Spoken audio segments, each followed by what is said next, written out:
मेरा नाम है Satyam and you are watching Hindi के स्टोरीज चैनल। आपने अभी तक हमारे चैनल को सब्सक्राइब नहीं किया है, इसलिए सब्सक्राइब का बटन ज़रूर दबाएं। साथ ही नोटिफिकेशन बेल को ऑन कर लें ताकि फ्यूचर में आने वाले वीडियोस के अपडेट आपको मिलते रहें। नियति और ऋषभ बातें करने में लगे हुए थे। नियति ऋषभ से मस्ती कर रही थी। वो कह रही थी कि तुमने कैसे बहाना बनाया और बहाना बना के आखिर तुमने वो पा ही लिया जो तुम पाना चाहते थे। कैसा लगा तुम्हें रामेंद्र की बाहों में जाके? हाँ ठीक है, प्यार में इतनी बेईमानी तो चलती है। नियति ने आंख मारी। ऋषभ ने झुंझलाते हुए कहा, नहीं यार, ऐसा नहीं है। और सच में उसकी बैक में झटका लगा है गिरने से। उसने जानबूझ के कोई नाटक नहीं किया। नियति बोली, बस बस बहाने बंद। रामेंद्र तुम्हें पसंद है और मैं तुम्हें बचपन से जानती हूँ। जब तुम्हें कोई पसंद आता है तो कैसे करते हो। ऋषभ बोला, अरे यार, मैंने इस बार सच में कुछ नहीं किया, पर हाँ, रामेंद्र मुझे पसंद है। रामेंद्र वहाँ आ चुका था और उन्हें देख ऋषभ के पसीने छूटने लगे। ऋषभ सोच में पड़ गया कि उसने ये क्या बोल दिया। कहीं रामेंद्र ने सुन तो नहीं लिया। अगर सुन लिया है तो इनका रिएक्शन क्या होगा। वैसे भी ये पुलिस वाले हैं, कहीं गुस्सा ना हो जाएं। रामेंद्र नियति से बोला, कौन पसंद है ऋषभ को? नियति, जो कि अभी अभी चपड़ चपड़ कर रही थी, अब तो ऐसा लग रहा था जैसे उसके मुंह पे ताले लग गए हों। ऋषभ बेंच से उठते हुए बोला, नहीं नहीं सर, कुछ नहीं। और रामेंद्र ने अपना हाथ ऋषभ की चेस्ट पे रखा और कहा, तुम लेटे रहो, कहीं तकलीफ बढ़ ना जाए। ऋषभ ने रामेंद्र के हाथ पे हाथ रखा और धीरे से बेंच पे वापस लेटने लगा। रामेंद्र ऋषभ की बढ़ती धड़कन को महसूस कर रहा था और उसने ऋषभ की आंखों में देखा। ऋषभ के चेहरे पे क्या 440 वॉट की स्माइल थी। रामेंद्र भी मुस्कुरा रहा था। सर, प्रिंसिपल सर आपसे मिलना चाहते हैं। एक हवलदार आया और रामेंद्र को अपने साथ ले गया। रामेंद्र का हाथ ऋषभ के हाथों से फिसल रहा था और वो लाचार सा बस देख रहा था। गुस्से में बड़बड़ाया, मुआ प्रिंसिपल।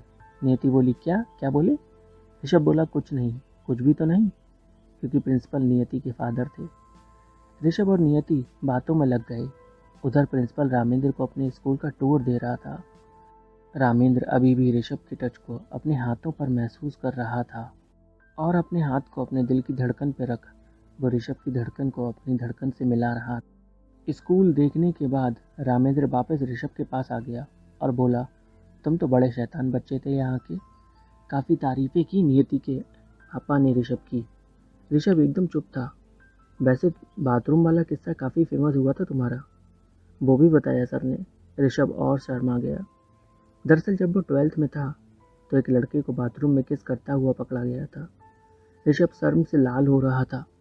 नियति बोली, बस बस सर, इतनी भी खिंचाई मत करिए मेरे दोस्त की। रामेंद्र खामोश हो गया और शरारत भरी निगाह से ऋषभ को देखने लगा। फिर जब प्रोग्राम पूरी तरह से ख़त्म हुआ तो अब बात आई, ऋषभ वापस घर कैसे जाएगा। नियति बोली, मेरे घर ही रुक जाओ। वैसे भी तुम्हारी मम्मी बाहर गई है और तुम्हारे पापा से तुम्हारा 36 का आंकड़ा है।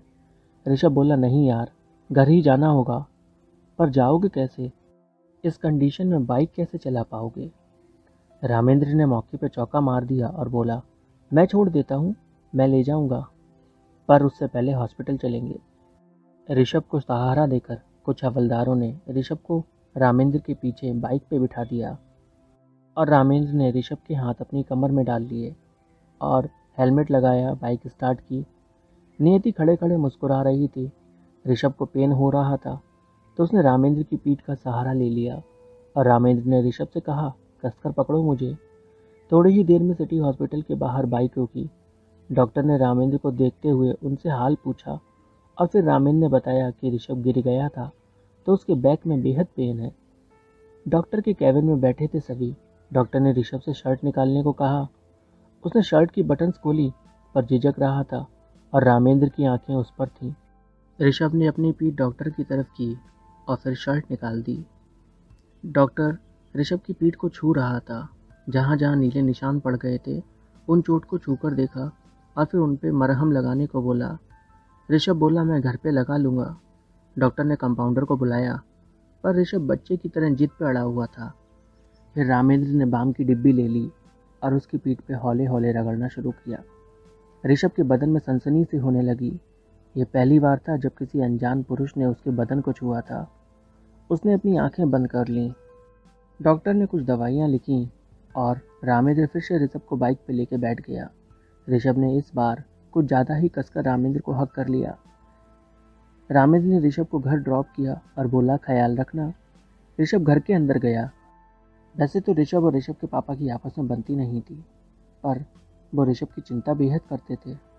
ऋषभ मीडिया का कोर्स करना चाहता था, पर अपने पापा की जुए की आदत की वजह से वो पैसे हार गए और वो ऋषभ को कोर्स ना करा सके। ऋषभ उनसे फिर भी नाराज़ नहीं था, बस दिल में एक गिल्ट रह गया था और उधर ऋषभ के पापा के दिल में भी गिल्ट था, पर यह था उन्हें अपनी बातें कहना नहीं आता था। तो वो गुस्से के ज़रिए अपना प्यार ऋषभ को दिखाते थे। चाहते तो वो भी ऋषभ का भला ही थे। ऋषभ का बड़ा भाई श्रीकांत, जो कि ज़िंदगी में सिर्फ दिखावा के अलावा और कुछ नहीं कर पाया, वो ऋषभ की बढ़ती तरक्की से खुश नहीं था। बड़े लोगों में उठना बैठना था उसका, और रामेंद्र और थाना इंचार्ज की बढ़ती दोस्ती उससे हजम नहीं हो रही थी। शाम में ऋषभ को मैसेज आया, कैसे हो? रामेंद्र ने मैसेज किया था। ये देख ऋषभ खुशी से पागल हो गया और बोला, ठीक हूँ, आप कैसे हैं? रामेंद्र ने रिप्लाई किया, ठीक ही हूँ यार, बस थोड़ा बुखार सा लग रहा है। ऋषभ ने पूछा, आपने दवा ली? रामेंद्र बोला, कल सुबह देखता हूँ। ऋषभ बोला, अभी लीजिए। रामेंद्र ने कहा, पर अभी दवा है ही नहीं और रात के 10 बज रहे हैं, भला कौन सा मेडिकल खुला होगा? ऋषभ कुछ ज़्यादा ही ओवर केयर कर रहा था, पर बोला, प्लीज़ दवा ले लो, ठीक हो जाओ आप। रामेंद्र बोला, हो जाऊंगा डियर। ये पहली बार था जब रामेंद्र ने ऋषभ को डियर कहा था। तुम दवा खा के अच्छे से सो जाना, रामेंद्र ने टेक्स्ट किया। ऋषभ ने कोई रिप्लाई नहीं दिया। रामेंद्र ने फिर से टेक्स्ट किया, कहाँ हो? क्या दवा खा रहे हो? रिप्लाई तो करो। बट की आवाज़ के साथ एक बाइक रामेंद्र के घर के बाहर आकर रुकी। रामेंद्र ने जल्दी से गेट खोला। ऋषभ बाइक पे था। रामेंद्र गया। रामेंद्र ने बनियान पहन रखी थी और लुंगी बांधी हुई थी। अरे बाबा, तुम इतनी रात गए क्यों आए? ऋषभ ने दवाई का पैकेट निकाला और रामेंद्र को दिखाया। रामेंद्र ने ऋषभ को बाइक से उतरने में मदद की, थोड़ा डांटा भी, पर डांट में भी तो प्यारी था। ऋषभ घर के अंदर गया। मटके में पानी, वो स्लो मूविंग फैन, और उसके बाद ऋषभ अपने रामेंद्र को निहारने में बिजी हो गया। ऋषभ बोला, दूध से लेना दवा। रामेंद्र बोले, कितना हुक्म चलाते हो यार। ऋषभ उठा और किचन में गया। रामेंद्र किचन में पहले से ही थे। वो अलमारी में से कुछ निकाल रहे थे। ऋषभ जैसे ही किचन में अंदर घुसा, रामेंद्र ऋषभ की तरफ घूमे। दोनों के बीच में बस एक किस की दूरी रह गई थी। उनके होंठ बेहद नज़दीक आ चुके थे। सांसें आपस में उलझ रही थीं।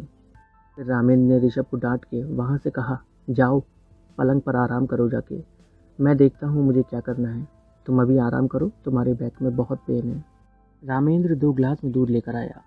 एक गिलास ऋषभ को दिया और बोला, ये तुम्हारे लिए। ऋषभ ने कहा, नहीं नहीं, मुझे इसकी ज़रूरत नहीं। पर रामेंद्र ने कहा, ज़रूरत है, पियो चुपचाप। और फिर ऋषभ ने दूध का गिलास ख़त्म किया।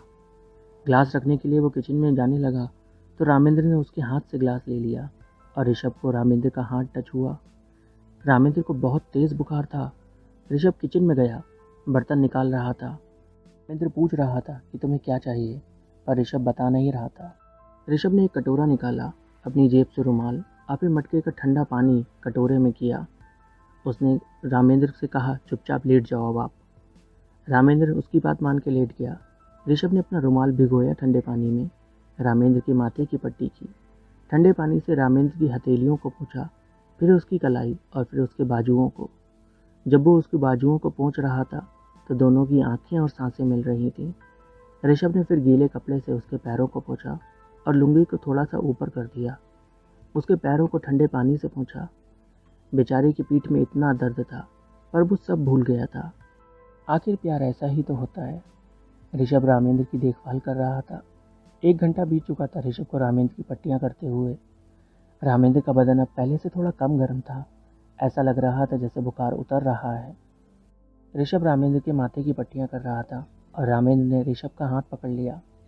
उसने ऋषभ से कहा, तुम मेरा इतना ख्याल क्यों रख रहे हो? कोई खास वजह? ऋषभ रामेंद्र का नाम लेकर खामोश हो गया। फिर रामेंद्र ने ऋषभ का हाथ अपने दिल की धड़कन पर रखा और कहा, कुछ महसूस हो रहा है तुम्हें? ऋषभ सुन पा रहा था रामेंद्र की दिल की धड़कन को कि कितनी तेज उसका दिल धड़क रहा था। रामेंद्र ने ऋषभ को चारपाई पे अपने साथ लेटा लिया, अपनी बाजू को उसका तकिया बना दिया। ऋषभ और रामेंद्र दोनों एक दूसरे की आंखों में देख रहे थे। ऋषभ ने अपना एक हाथ उठाकर रामेंद्र की कमर में डाला और रामेंद्र ने अपना एक हाथ ऋषभ की कमर में। दोनों यूं ही प्यार भरी निगाहों से एक दूसरे को देख रहे थे। और फिर आगे बढ़ते हुए ऋषभ ने रामेंद्र को किस किया। दोनों काफ़ी देर तक एक दूसरे को किस करते रहे। फिर ऋषभ ने अपने घर पे फ़ोन किया और बोला कि आज वो रामेंद्र के यहाँ ही रुक रहा है। पहले तो उसके पापा ने कुछ ऑब्जेक्शन जताया, पर फिर रामेंद्र ने भी उनसे बात की और फिर वो मान गए। ऋषभ ने रामेंद्र के माथे को चूमा, उसकी गर्दन को, और फिर उसके सीने पे सर रखा और गहरी नींद में सो गया। रामेंद्र भी बहुत सुकून के साथ सोया था। अगली सुबह रामेंद्र ने ऋषभ के माथे पे किस कर कर उसको जगाया और ऋषभ की आंखें खुलते ही दोनों ने फिर से अपने होठों को आपस में मिलने दिया। रामेंद्र ब्रश कर रहा था खड़े होकर। ऋषभ पीछे से आया और उसको हक कर कर ऐसे ही खड़ा हो गया। रामेंद्र ने ऋषभ से पूछा कि अब तुम्हारा पेट का दर्द कैसा है। ऋषभ ने कहा हाँ ठीक है। रामेंद्र के मुंह में पेस्ट भरा हुआ था, इसलिए वो अच्छे से बोल नहीं पा रहा था, पर फिर भी वो बोला। ऋषभ ने भी पेस्ट किया और फिर रामेंद्र ने कहा ऋषभ से, चलो कुछ नाश्ता बनाते हैं। दोनों रसोई में गए, प्यार भरी बातें करते हुए नाश्ता बनाने में लग गए। एक दूसरे से मस्ती कर रहे थे। कभी एक दूसरे के मुंह पर पानी के छींटे मारते, कभी एक दूसरे को गुदगुदाते, और इस तरह से उन्होंने अपना पहली बार जो दिन साथ में बिताया, उस दिन को बेहद खूबसूरत बना दिया। प्यार खूबसूरत ही होता है अगर सच्चा प्यार है। आप कभी जिस्म की परवाह नहीं करेंगे, आप सिर्फ अपने साथी का साथ चाहेंगे, वो भी पूरी ईमानदारी से। ऋषभ और रामेंद्र का ये रिश्ता कुछ ईमानदारी पर ही टिका हुआ था। कहानी में आगे क्या हुआ जानने के लिए चैनल को सब्सक्राइब जरूर करें।